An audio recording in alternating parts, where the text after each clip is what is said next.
Ada yang Al Khalifatul Awal Abu Bakar Siddiq. Nah, jamaahnya radhiyallahu an. Gitu kan. Itu. Ikhwatiddin, itu tidak ada dasarnya. Maka para raja dinasti Mataram itu mengkreasi satu amal, sebenarnya bukan amal, tidak termasuk di dalam sholat, dia diletakkan di luar sholat, hanya sebuah perkataan untuk menjaga masjid-masjidnya dari pengaruh Syiah. Caranya bagaimana? Al Khalifatul Ula Amirul Mukminin Abi Bakr Siddiq hal tardu'an, maka dijawab nardu'an. Al Khalifatul Tsani Amirul Mukminin Abu Hafsin Umar bin Khattab radhiyallahu anhu hal tardu'an, nardu'an. Nah, pertanyaan kemudian dijawab hadirin, nardu'an ini untuk menjaga rakyat Mataram dari pengaruh Syiah.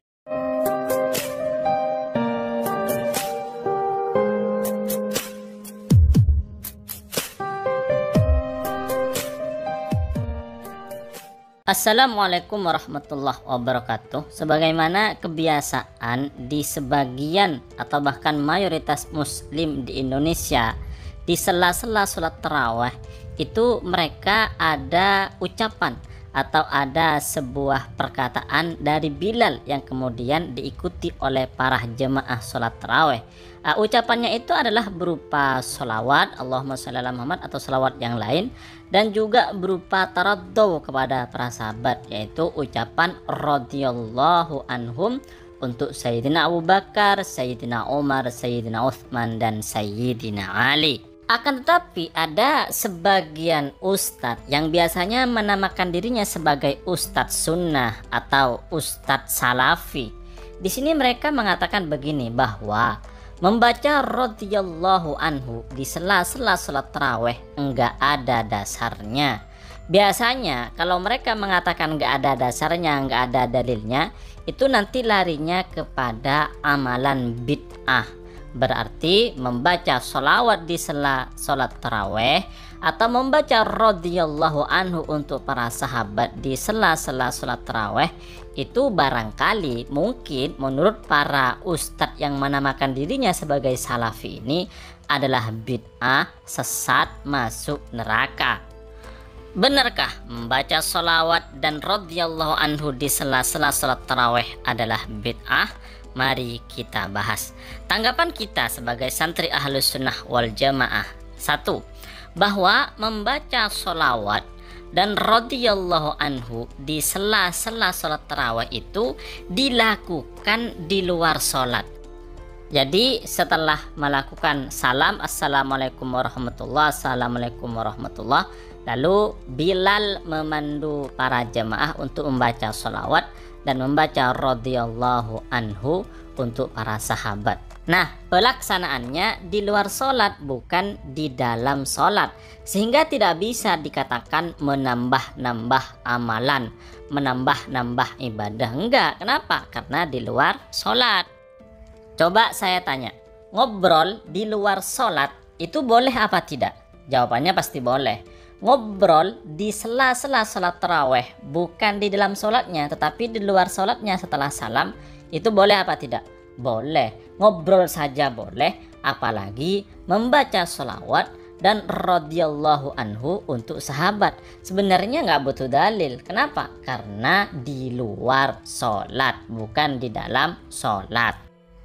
Kemudian yang kedua, tanggapan santri Ahlus Sunnah wal Jamaah bahwa membaca sholawat itu dianjurkan di setiap saat. Membaca radhiyallahu anhu untuk para sahabat itu juga dianjurkan dan tidak terkait dengan waktu khusus. Ya pokoknya bukan waktu-waktu saat kita berada di situasi buruk, misalnya di kamar mandi, ya boleh-boleh saja kita membaca sholawat. Membaca sholawat, membaca radhiyallahu anhu itu dianjurkan sunnah di setiap saat. Oleh karena itu ya maka nggak apa-apa, tidak masalah, bukan bid'ah ketika kita membaca sholawat setelah sholat tarawih atau di sela-sela sholat tarawih. Di sela-sela tarawih membaca sholawat atau membaca radhiyallahu anhu untuk para sahabat, tidak apa-apa. Kenapa? Karena termasuk di dalam dalil anjuran membaca selawat atau membaca radhiyallahu anhu secara umum.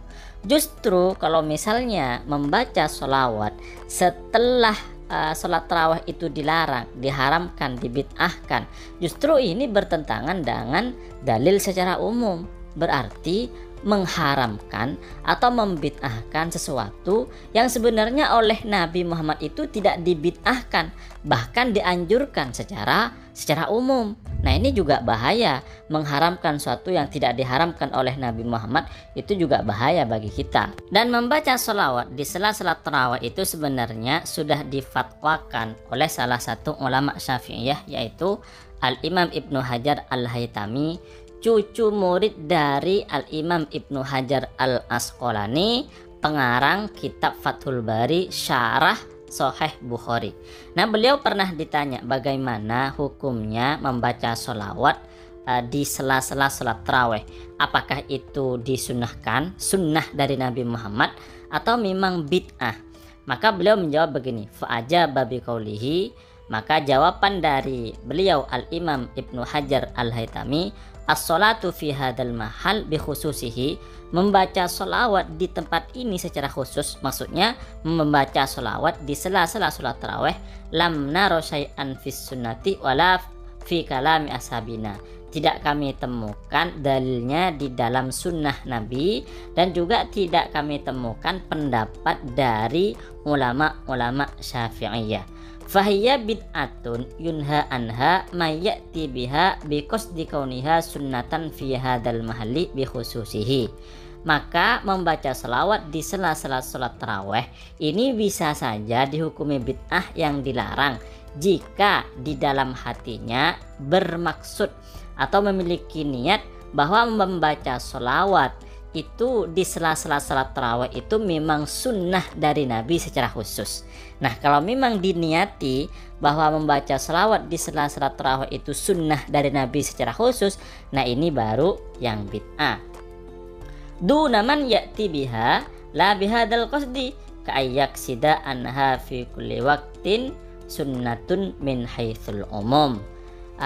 Tapi kalau misalnya membaca sholawat di sela-sela sholat tarawih itu bukan diniati sunnah secara khusus dari Nabi, tetapi sunnah secara umum sebagaimana dianjurkan oleh Rasulullah, maka bukan bid'ah, tidak apa-apa. Bahkan di sini masuk dalam dalil sunnah secara umum. Adapun kesunnahan membaca taraddi radhiyallahu an untuk para sahabat bisa kita lihat dalam kitab I'anatut Talibin.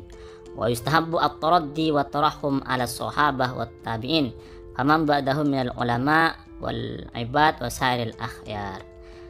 Disunahkan membaca radhiyallahu anhu dan membaca rahimahullah untuk para sahabat dan tabi'in dan ulama-ulama setelahnya yang memang ulama-ulama pilihan.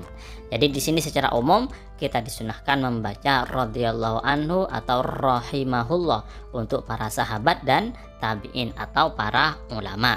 Dan ternyata kalau kita lihat dari sejarah sebagaimana dijelaskan oleh Ustadz Salim Afillah bahwa adanya ucapan radhiyallahu anhu di sela-sela sholat tarawih itu memang ada sejarahnya. Dilatar belakangi dulu di Nusantara, di Indonesia itu ada dai-dai Syiah yang kemudian membenci para sahabat, mencaci para sahabat Rasulullah, termasuk mencaci Sayyidina Abu Bakar, mencaci Sayyidina Umar.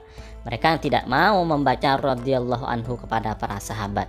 Lalu di Indonesia untuk menjaga akidah masyarakat dari faham Syiah, dari akidah Syiah, maka diadakanlah radhiyallahu anhu di sela-sela sholat tarawih. Mari kita dengarkan videonya. Kemudian saya bertanya-tanya, kenapa di masjid-masjid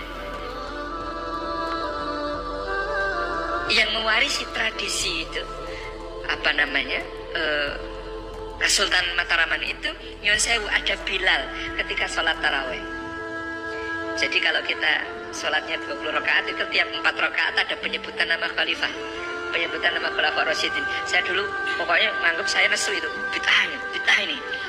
Saya tanya si mbah saya, itu kenapa toh? Kok kayak begitu?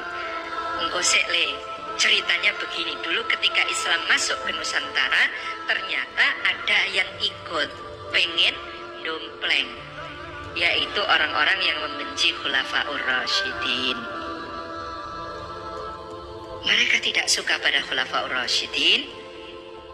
Itu ada yang pengen dompleng dakwah ini. Makanya salah satu dalam legenda Jawa itu, Wali Songo itu ada yang namanya Syekh Siti Jenar. Kenapa disebut Siti Jenar? Siti artinya lemah, Jenar itu abang.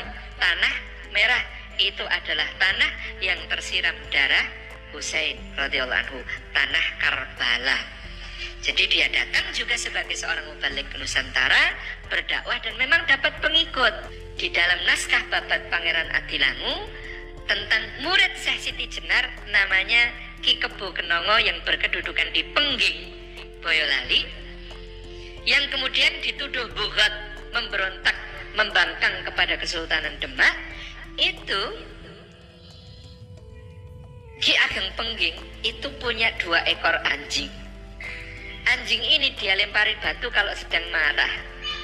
Anjing ini oleh beliau diberi nama Abu Bakar Lan Ngumar. Jadi kebenciannya sampai di level itu. Maka kata kakek saya, beliau mengatakan, maka para raja dinasti Mataram itu mengkreasi satu amal, sebenarnya bukan amal, tidak termasuk di dalam sholat, dia diletakkan di luar sholat, hanya sebuah perkataan untuk menjaga masjid-masjidnya dari pengaruh Syiah. Caranya bagaimana? Al-Khalifatul Ula Amirul Mukminin Abi Bakr Siddiqi hal tardu'an, maka dijawab nardu'an. Al-Khalifatul Tsani Amirul Mukminin Abi Hafsin Umar bin Khattab radhiyallahu anhu hal tardu'an, nardu'an. Nah, pertanyaan kemudian dijawab hadirin, nardu'an ini untuk menjaga rakyat Mataram dari pengaruh Syiah. Ternyata begitu caranya. Nah, saya tanya, mau kok nggak jadi bid'ah boh itu? Wow, nggak ada tuntunannya kok melaksanakan yang seperti itu. Yo dianggap bid'ah yo piye yo le. Ning itu ketika itu diperlukan untuk menjaga akidah. Ya, orang Syiah ikut tarawih di situ mesti nggak kuat. Mesti metu gak kuat itu kalau kemudian dengar yang begitu-begitu di dalam tarawih. Makanya itu menjaga akidah masyarakat awam. Turno ya le, wong itu kan di luar sholat. Wong di luar sholat ki kowe takon karo jejermu, ngelak ora ya? Terus dijawab mboten. Ngono kuwi ngelak ora ya? Ngelak. Ngono ki ora? Nggih pareng. Ha mosok takon kowe rido karo Abu Bakar pura? Ngono kok ora oleh? Lah ya oleh to le. Jadi ini bahasa kakek saya ketika menjelaskan bahwa yang seperti ini dulu dipakai untuk menjaga akidah. Masya Allah, kalau itu benar memang demikian keadaannya, betapa luar biasanya bagaimana para ulama ini kemudian menjaga kita semua masyarakat awam dari pengaruh-pengaruh yang berbahaya.